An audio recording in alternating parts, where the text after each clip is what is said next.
odpoledne před jarním dni na vernisáži výstavy, která se jmenuje Imprese, což je velmi rozumný název, a ty obrazy do té výstavy nám namaloval Jan Tichý. Jan Tichý je tento pán v červeném, za chvilku vám ho představím, ale teďka si vyslechnete skladbu Georga Friedricha Händla, Laika Kyot-Yanga. A bude tam hrát velký ansámbl Markéta Macáková na housle, Antonín Svoboda na housle, Šimon Bláha na violončelo, Veronika Holečková na čembalo a Valentína Koupníková bude zpívat.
Jana Tichého jsme v Rakovníku už nejméně dvakrát viděli, protože je to vytrvalý účastník středočeských bienálí a trienálí.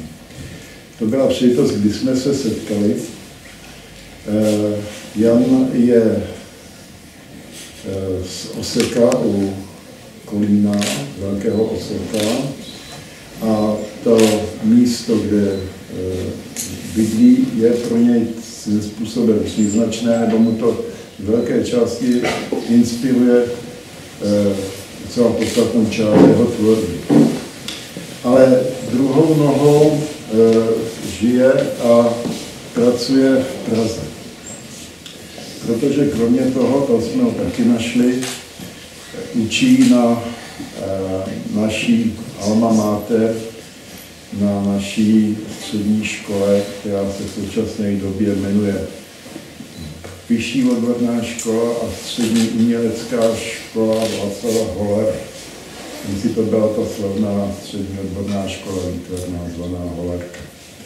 A tato škola mu dává tedy chleba a dává mu taky tu příležitost, aby na Praze 3, to se odehrává na Praze 3, to znamená na Žižkově a těch okrajových částí Vinohrad, aby teda se tam mohl nějakým způsobem usídlit a mít tam prostě ateliér a vlastně tam trávit asi ten všední týden, kdy se pracovat musí. Pak se teprve v těch dobách volna vlastně odebírá do toho Oseka, kde jsou ty nádherný. To je taková ta nejkrásnější, taková ta vnitřní delta Labe, kde vlastně je spousta těch slepých ramen, který prostě v létě se najednou jenom zaplní vodou. Kolem jsou tedy snatý stromy, tam jsou tisíce komárů a na podzim tam napadaný turistí. A tam se dostáváme k tomu názvu této výstavy, protože část této výstavy je skutečně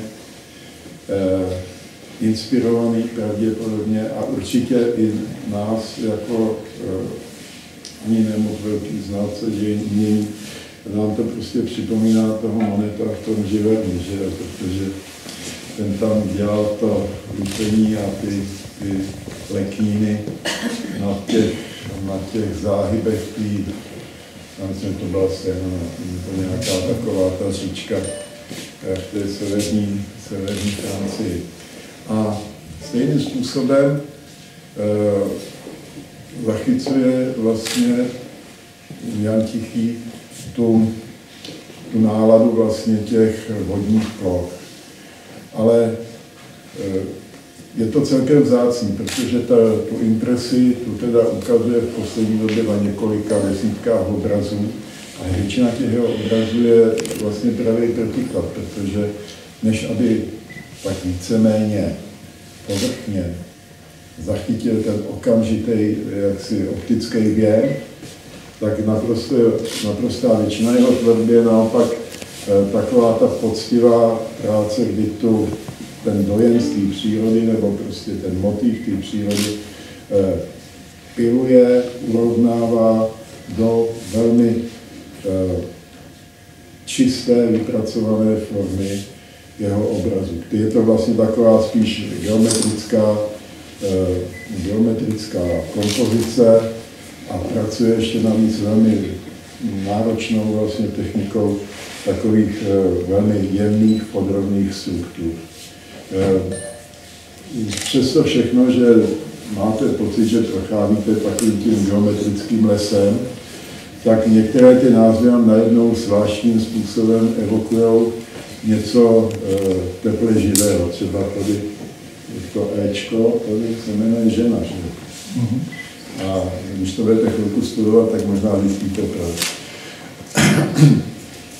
Protože kromě toho, že Jan vypracovává takovou jako určitou meditaci té přírody, tak je přístupný někdy takovým jaksi humorným okamžikům, kdy vlastně můj práce a to najednou mu přinesl určitý prostě nový pohled na jeho vlastní dílo a na svět, který vlastně svým způsobem jako zpracovává. Možná, že se vám dluží ještě teda vysvětlení, že teda Jan je absolvent Pražské akademie, je teda žák posledních krajinářů, kteří tam ještě jako krajinu vyučovali. To znamená Františka Jiroutka a jeho asistenta, poté docenta Karmazina. A je na něm vidět. Tolik asi na vysvětlení, ono by se dalo povídat hodiny a hodiny. Vždycky dávám autorovi slovo. Jan je učitel, takže určitě nemá problém cokoliv vysvětlit. Já musím poděkovat, že jste přišli, že jsem byl pozvaný a musím tady vystavit obrazy. A tato výstava se jmenuje Imprese 2, takže byla Imprese 1, která byla první, ta výstava, kde jsem představil ty první obrazy s touto tématikou těch lužních lesů v Polabí, a to bylo v Brně v galerii Aspekt, kde byly ovšem jenom obrazy. A tady jsme to udělali tak, že jsem k tomu přidal i ty kresby, aby to bylo takové pestřejší a mohl jsem se představit v takovým širším záběru, co dělám. A jinak strašně moc děkuji, že jste přišli a to všechno. Děkuji. Takže já děkuji muzikantům, bylo to krásný zážitek. Děkuji Janovi za pochopitelně vzácnou spolupráci, vám všem, že jste přišli a považujte výstavu za zahájenou.